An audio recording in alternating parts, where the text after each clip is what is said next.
You served at the UN for over 40 years and are possibly the most recognizable and famous diplomat in the world.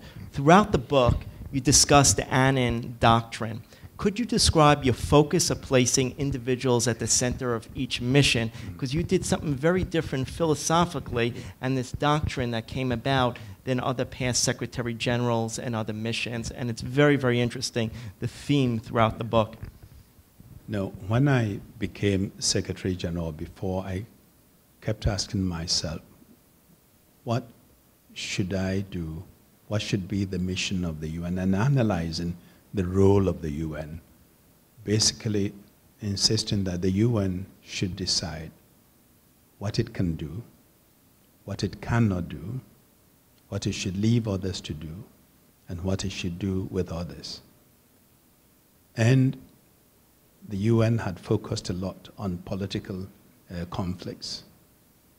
We were seen around the world as an organization that solves political conflicts, sometimes with peacekeepers and others. But I felt that even though we were an organization of member states, the charter was written in the name of the peoples. The first chapter starts, "We, the peoples of the world," and that I should try and bring the UN closer to the peoples, and in all our activities try and put the individual at the center of what we do. By putting the individual at the center, you try to become much more concrete. When you are given statistics of billions, thousands, it doesn't mean much to us. But if it's an individual, could be your neighbor, your brother, your sister, whose problems you are dealing with, you can focus and be concrete. And argue that balanced societies have to be built on 3 pillars: stability, development, respect for rule of law, and human rights. Because obviously you cannot have long-term development without stability, and you cannot have long-term stability without development. But both must be rooted in the rule of law and respect for human rights.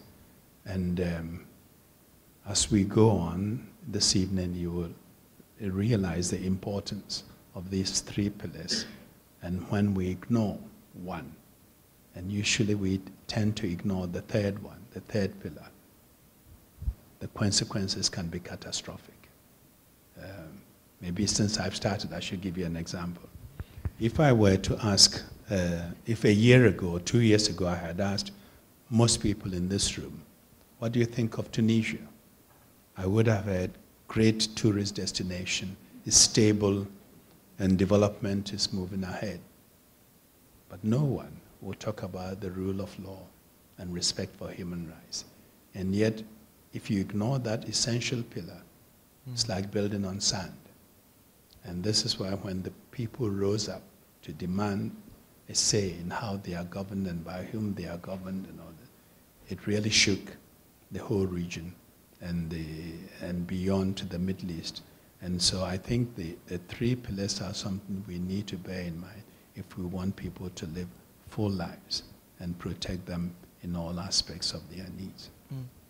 In Chapter 4 of People's United Nations, you not only talk about the past and present, but also discuss the future.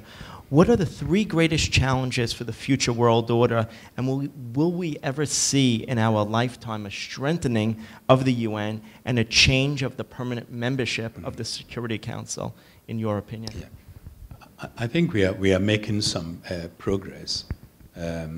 Progress in the sense that with education, with open communication, people are becoming quite aware and demanding their rights and demanding to have a say in how they are governed.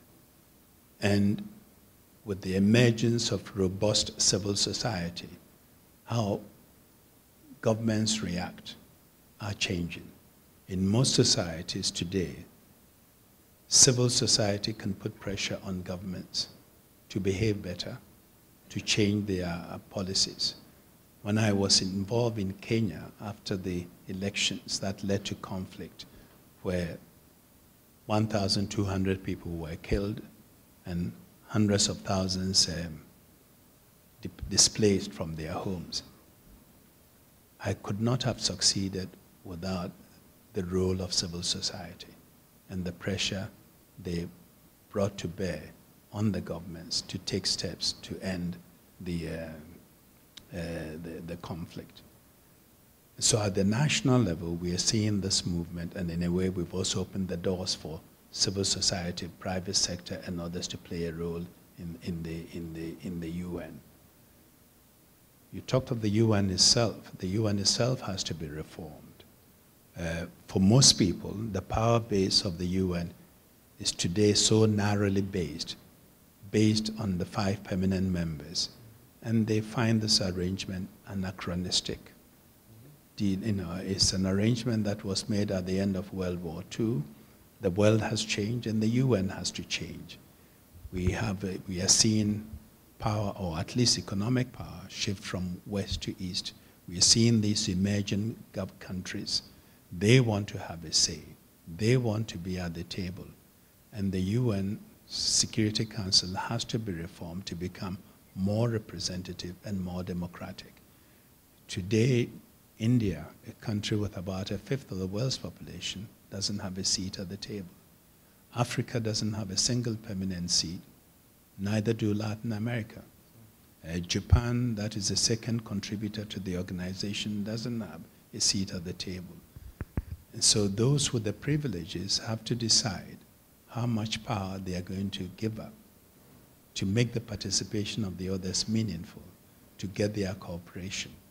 If they don't, over time, the council will be ignored by some of these powerful countries that are emerging. In a way, we've seen it even already at the IMF. I kept saying, not only the UN Security Council, that the International Monetary Fund and the World Bank should be reformed.